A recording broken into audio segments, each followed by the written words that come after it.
Over the years, my dad has always told me or asked me, what is your Mitty going to look like? He had this idea that anyone and everyone could make their high school experience at Mitty whatever they wanted it to be. He says that Mitty has so much to offer, and there's so many great things about it, but you need to take advantage of them. Above all, he would always talk about the community and how special it was to be a part of this community that is so unique and amazing. He would go on and tell me what he wanted of my Mitty, and then he would ask again, what is your Mitty? I never had an answer to that question. When I was a sophomore, I didn't know what I wanted to get out of my high school experience. I didn't know what I wanted my future to look like, and to be honest, I barely knew anything.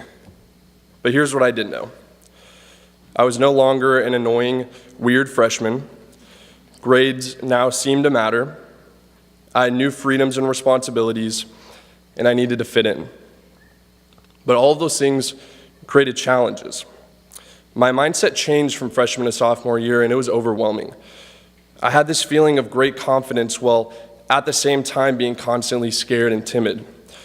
The feeling of no longer being a freshman is a great feeling, but it suddenly makes everything become real. I felt like everyone was finding their own group of friends that they could really count on and trust in, but it was not like that for me. Sure, I had friends, but they weren't all that special to me. I would sit with them at lunch, make small talk, but that was about it. I wanted to be close with all of them, but the thing was, they seemed to be closer with one another, and I felt like an outsider. Social media didn't help this feeling, and it really hurts when you see your friends post pictures of them doing something fun when you didn't get an invite. This happened to me a few times, but I remember one Saturday night, I was at home doing nothing, and I checked my Instagram before I went to go to bed, and I saw photos of all of my friends hanging out without me. And I know this may not seem like a big deal, but for me, that was kind of the tipping point. It hurts feeling so alone. So I stepped back, and I asked myself the question my dad always asked me, what is my Mitty? So I reflected. I thought about my freshman and sophomore year, the highs, the lows, and everything in between. I thought about being named the MVP of my freshman soccer team. I thought about taking second place in league my sophomore year. But I also thought about my feelings towards my surrounding community and this feeling of isolation that I had. So I came to a decision, and I wanted to change the question that my dad always asked me from, what is your Mitty, to what is your somewhere else. I wanted to transfer. I never felt like I was a part of this great community that Mitty and my dad seemed to always brag about. I didn't even think that this community really existed. And to be honest, I thought people just said it for publicity. I made this decision going into my junior year.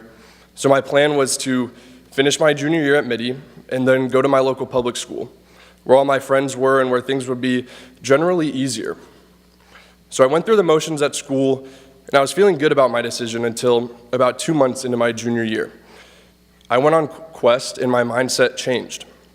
This was the first time that I really felt like I was a part of the loving community that everyone always talked about. I realized something that I never thought about or even considered to be true, and that is that everyone here is a good person. Everyone here at Mitty genuinely cares about people, whether they know them or not. People here are accepting and welcoming and nice and fun to be around. And people here are loving. And that is something that is really special because we don't get to see that everywhere. We are one, and now I truly believe that. Since Quest, everything has changed for me. Realizing how caring everyone is has made me so much more comfortable around everyone and has given me the confidence to reach out to others. And I can honestly say that that has been the difference and the turning point in my Mitty experience. Just reaching out and getting involved has completely changed my thoughts on Mitty. Just like Zacchaeus in the gospel, I climbed up a tree and I removed myself from others in the community, and I sat in isolation and I had no intentions of coming down.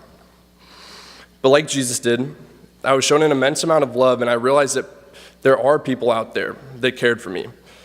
I realized that if I stayed in the tree, people would move right past me and wouldn't think twice about it. So I changed that. Now I'm the one that's always reaching out, and because of it, I've created relationships that'll last a lifetime. I've tried my best to immerse myself in the Mitty community by leading and going on retreats, leading Cornerstone, joining Life Corps, and doing things like this, something that I never thought I'd do. I was once in your shoes, and I get it. It's hard. If you know that Mitty is supposed to be this great, big, loving community, but at times you feel alone and isolated like Zacchaeus, you have a choice. You have the power and the opportunity to do something about your struggles and change the rest of your high school experience, because you only get one. This is it. Mr. Eagleson introduced me to a poem the first day of my junior year, and I try to live by its meaning. The poem is called Invictus, and the last two lines read, "I'm the master of my fate, I'm the captain of my soul." You have the power to forge your own path, so go out and do it, because I did. I'm a living testament to the fact that you can change and create your future. So now I've told you about my Mitty, so I'll ask, what do you want your Mitty to be? Whatever that may be, just go do it. Thank you.